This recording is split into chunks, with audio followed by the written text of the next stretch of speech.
Whoever sheds man's blood, by man his blood shall be shed, for in the image of God he made man.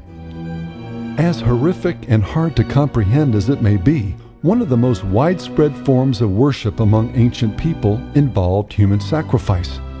Not only in Canaan, but also in northern Africa, India, Europe, and the Americas, the ancients believed that the blood of the sacrifice is what appeased the gods.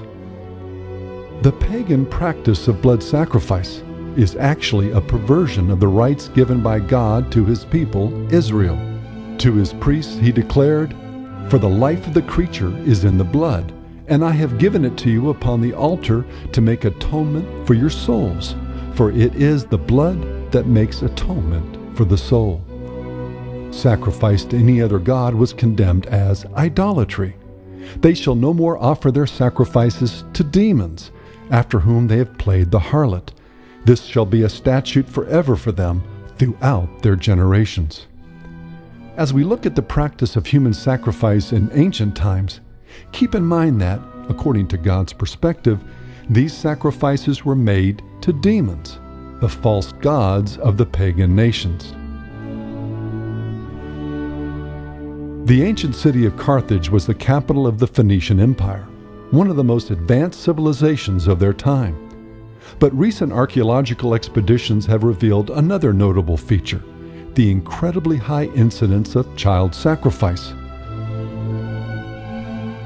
Altars on which children were sacrificed and stone markers, which mark the burial place of their remains, have been uncovered, along with the stone carvings on the markers that depict the children who were sacrificed. Clay jars were used to hold the remains.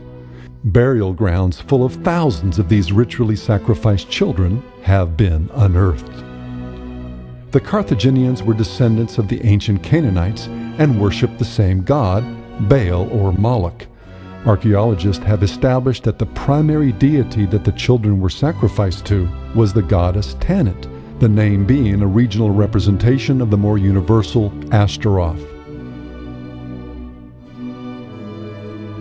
Written accounts tell us that the priests of Baal would beat drums during the ritual sacrifice in order to drown out the cries of the grieving mothers. As barbaric as all this sounds, we must remember that we are doing much the same thing through abortion, with one obvious exception.